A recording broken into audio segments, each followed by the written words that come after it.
You've been walking for weeks, flat, featureless plains stretching in every direction. The sky feels heavier than the ground.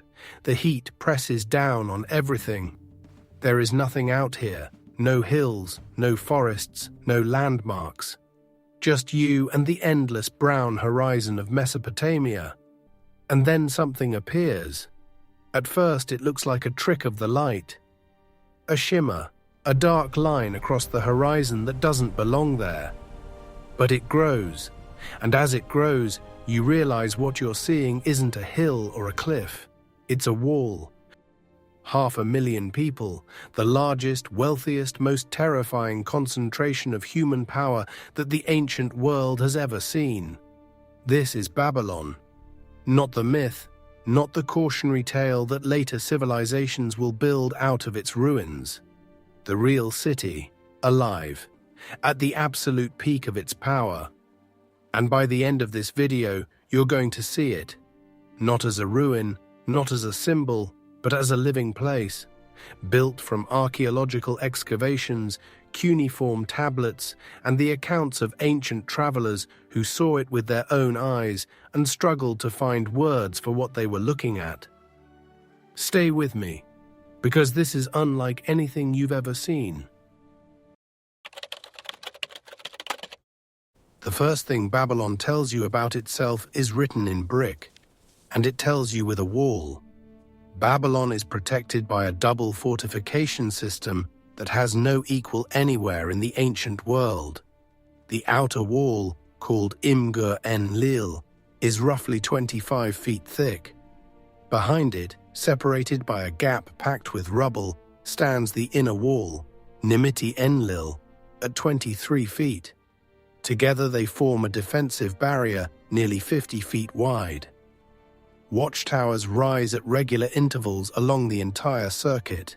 The Greek historian Herodotus, writing about a century after our visit, will claim the walls are 300 feet high and wide enough for a 4-horse chariot to turn on top. He's exaggerating. Herodotus usually does. But the truth is still extraordinary.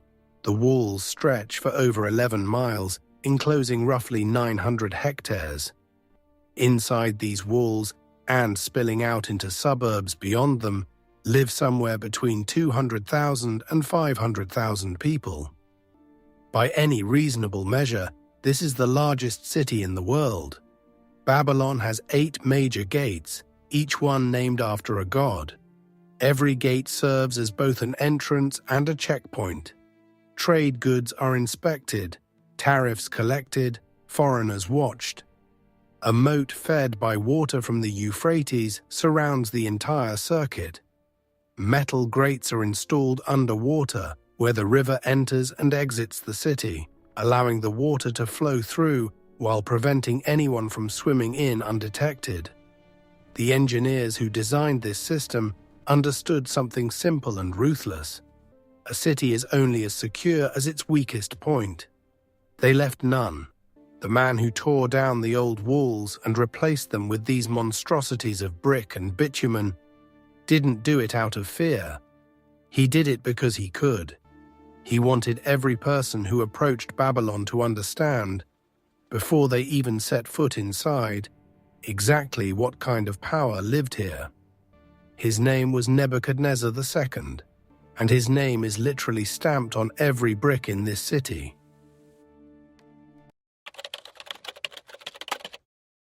In 570 BC, Nebuchadnezzar II has been dead for approximately 8 years. But make no mistake, this is still his city. Every monument, every street, every wall, built or rebuilt by him during his 43-year reign. Nebuchadnezzar was not born to the throne. His father, Nabopolassar, was a Chaldean military commander who seized power during the collapse of the Assyrian Empire. When the Assyrian capital Nineveh fell in 612 BC, the ancient world's most feared superpower disappeared in a single generation. Babylon filled the vacuum. As crown prince, Nebuchadnezzar proved himself a brilliant general. In 605 BC at the Battle of Carchemish, He shattered the Egyptian army so completely that Egypt never seriously threatened Mesopotamia again. He then spent the next 2 decades systematically conquering everything between the Euphrates and the Mediterranean. His most notorious act, at least to later history, was the destruction of Jerusalem in 587 BC. He besieged the city, burned Solomon's temple to the ground, and deported the Jewish elite to Babylon. This event, the Babylonian captivity, became the defining catastrophe of an entire civilization. For Nebuchadnezzar, it was a Tuesday. Jerusalem was one of dozens of rebellious vassal states he crushed. He did the same to Tyre, though that siege took 13 years. But Nebuchadnezzar's real obsession wasn't war. It was building. He poured the wealth of conquest into Babylon itself. The Ishtar Gate, the Processional Way, the Etemenanke Ziggurat, the Southern Palace, the Northern Palace, the walls, the canals, the temples. Every major structure you see in Babylon carries his inscription. He stamped his name on individual bricks, thousands of them, so that anyone who digs up a single brick from this city centuries from now will know who built it. His ego was the size of the empire, but so was his talent. The city he left behind is genuinely the most impressive thing human beings have yet constructed.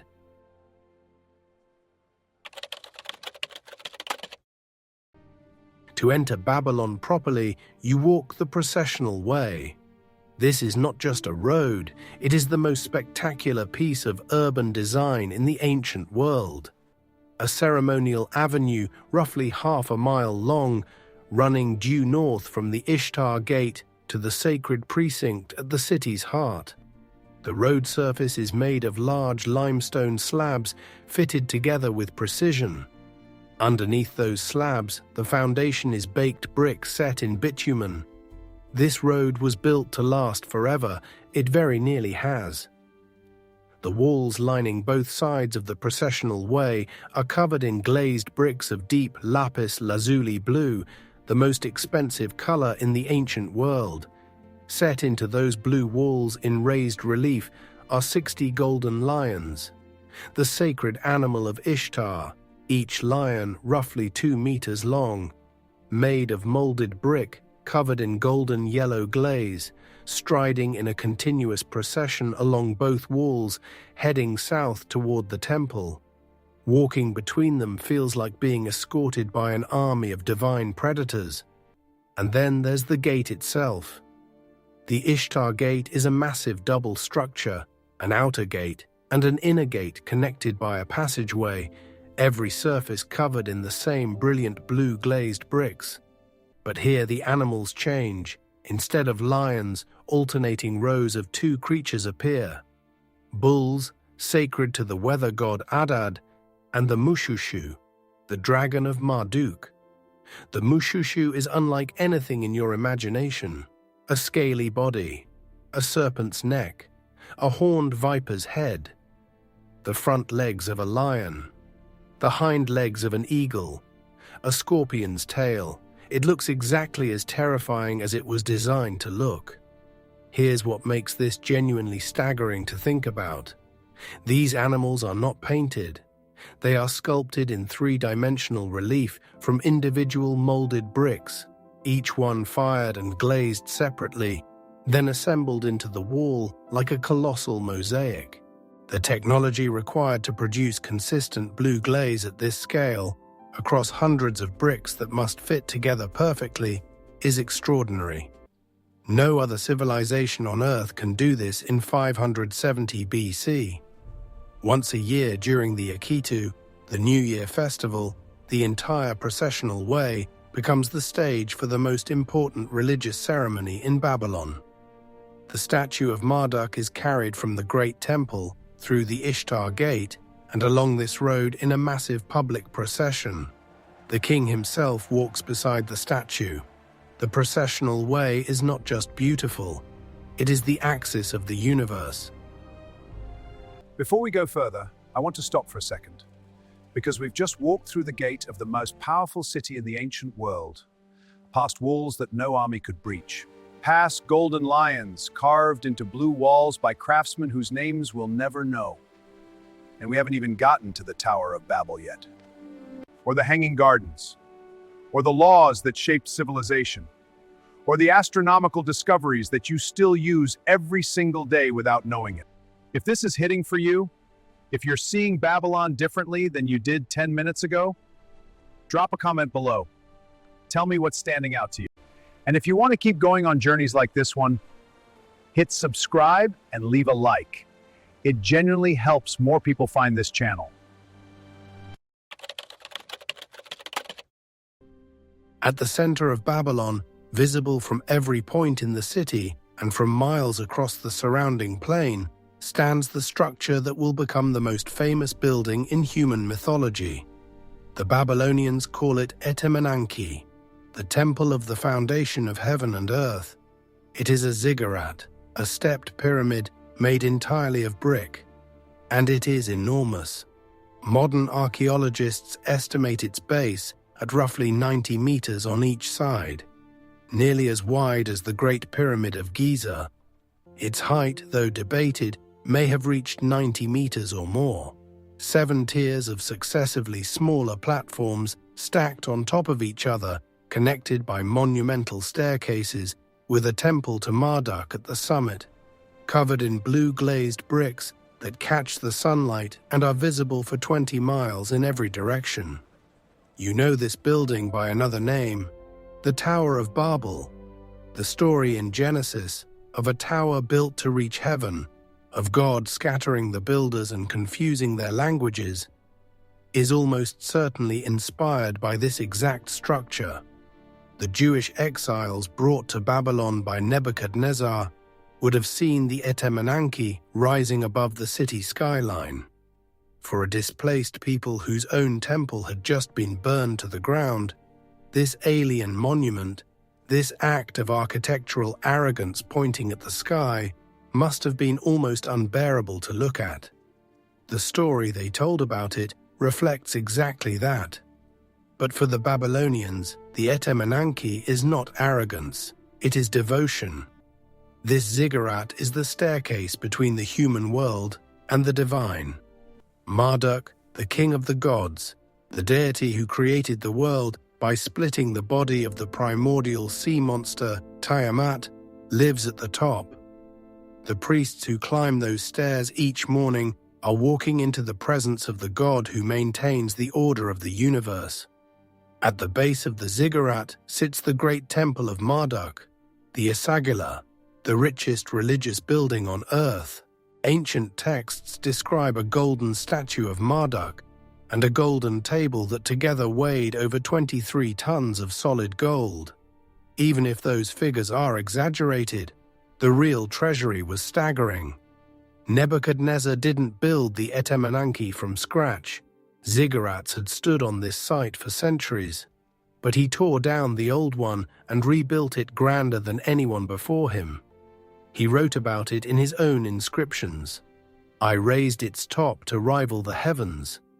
8 years after his death, no one has dared change a single brick. The Euphrates River does not pass by Babylon. It passes through it.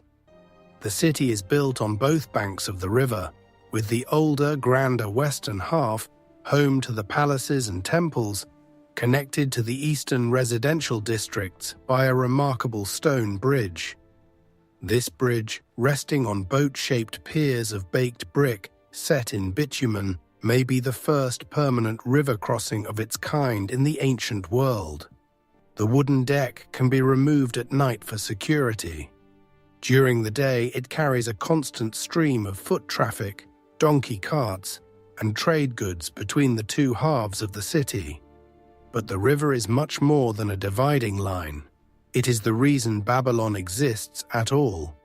Mesopotamia, the land between the rivers, is a flat, hot, nearly rainless plain. Without the Euphrates and Tigris, it would be desert.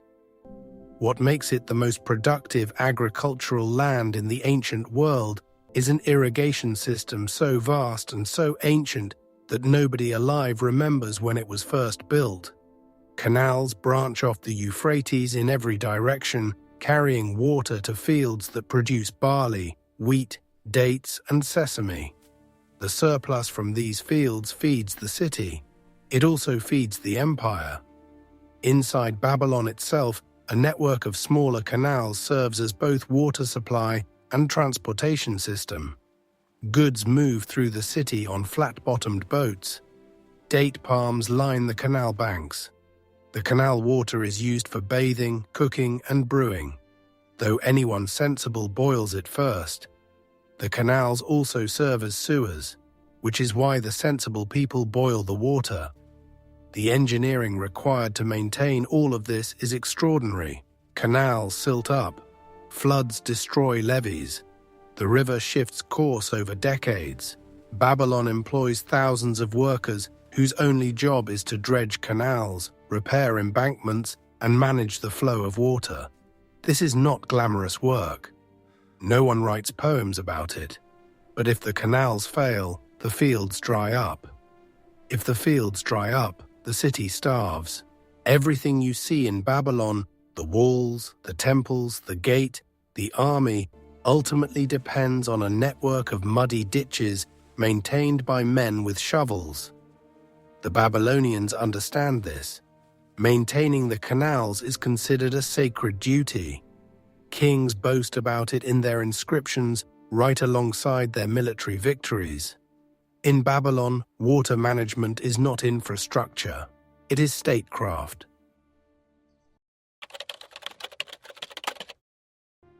The southern palace, Nebuchadnezzar's primary residence, sits just inside the Ishtar Gate on the western bank of the Euphrates.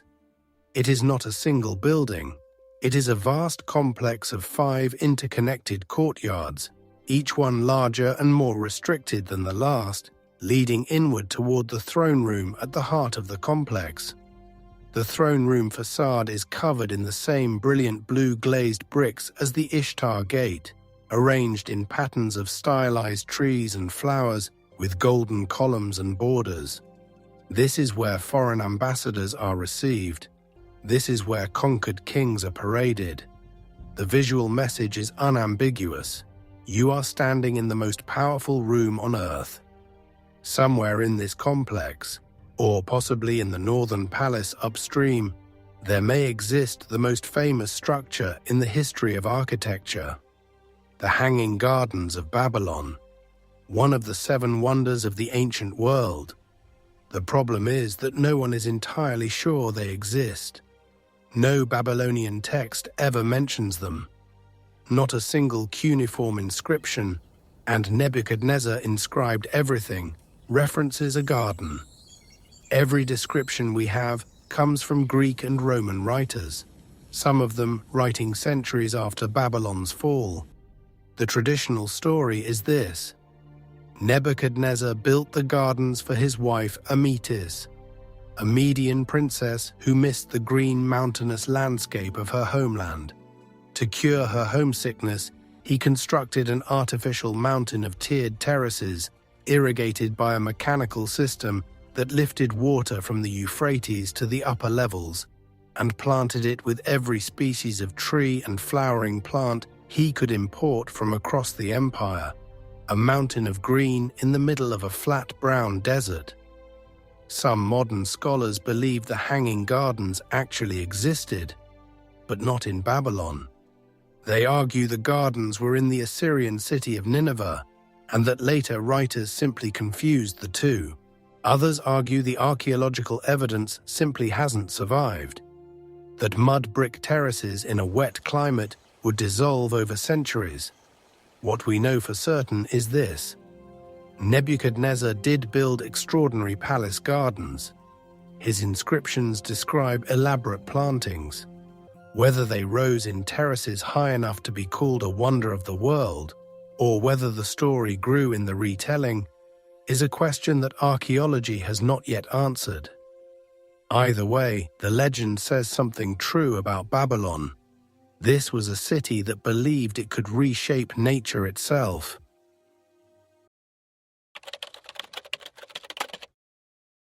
Babylon in 570 BC is one of the most cosmopolitan places on Earth. The population is a mix of native Babylonians, Chaldeans, Arameans, Jews brought in from the deportation of Judah, and smaller communities of Egyptians, Persians, Elamites, and others drawn by trade or dragged here by conquest. They speak multiple languages, Akkadian for official business, Aramaic rapidly becoming the spoken language of the streets. Society is divided into three broad classes. At the top, the Awilim, free citizens, landowners, merchants, officials.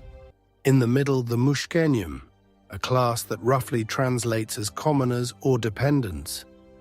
At the bottom, the Wardom, slaves, but slavery in Babylon is not what you might expect. Many slaves are debt slaves, people who sold themselves or were sold by their families to pay off debts. Their slavery is often temporary. They can own property, conduct business, and eventually buy their freedom. War captives have it worse. The daily life of an ordinary Babylonian revolves around a few constants: bread, beer, the river. Beer is everywhere. It is not a luxury. It is a staple food. Babylonian beer is thick, cloudy, rich in protein and calories, brewed from barley bread, crumbled into water and left to ferment. Drunk through long reed straws to filter out the sediment.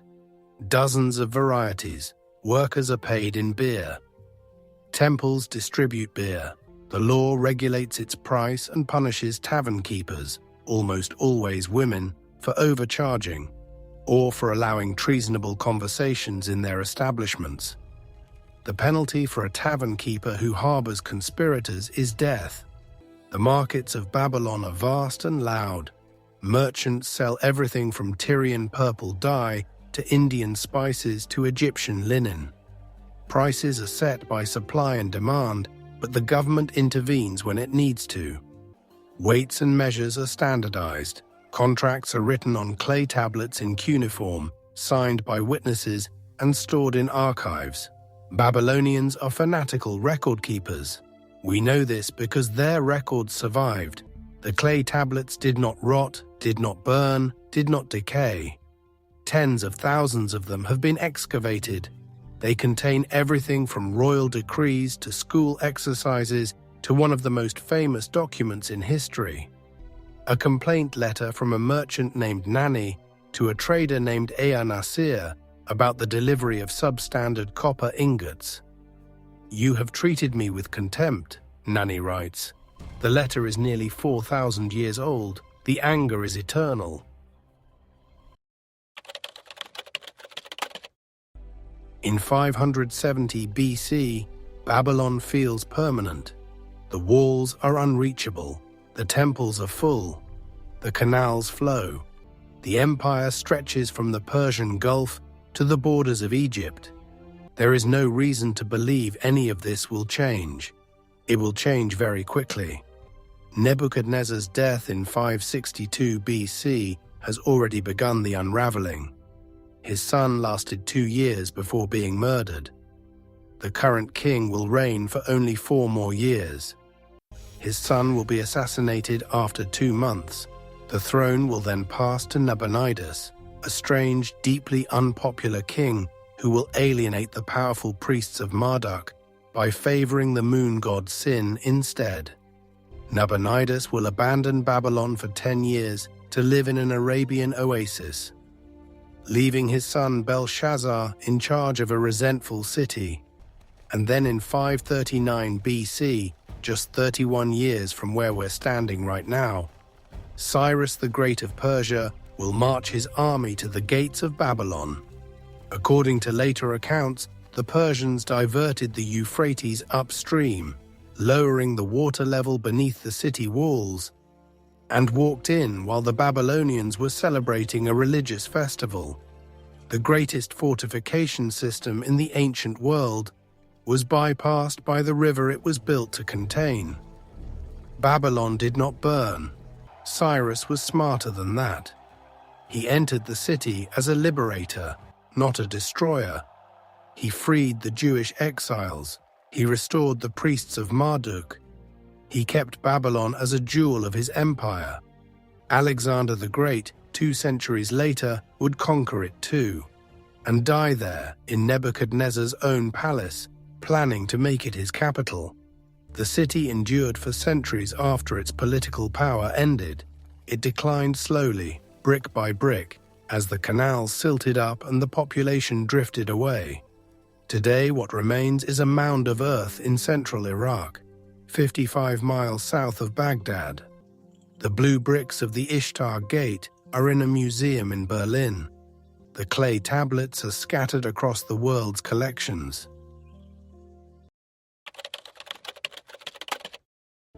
But here's the thing. Babylon never really disappeared. Every time you divide an hour into 60 minutes, that's Babylon. Every time you measure a circle in 360 degrees, that's Babylon. Every time you look up at the night sky and recognize a constellation, that's Babylon. The city is gone. The empire is dust. The blue walls are in Germany, behind glass. But the mathematics, the astronomy, the legal principles, the idea that power must answer to written law, all of it survived. All of it flows through every civilization that came after. They built a city that was the wonder of the ancient world. And in ways most people never think about, they built the framework of the world we're still living in. Thank you for watching all the way to the end. It genuinely means a lot. If this video stayed with you, if something in here surprised you or hit differently than you expected, leave a like. It helps more people find content like this. Subscribe if you want to keep stepping inside moments and places like this one. And drop a comment. I want to hear from you. What part of Babylon surprised you most? And which city or civilization do you want us to step inside next? Because the next journey is already being built, and it might be even more extraordinary than this one. I don't think you'll be able to click on the next video before time runs out.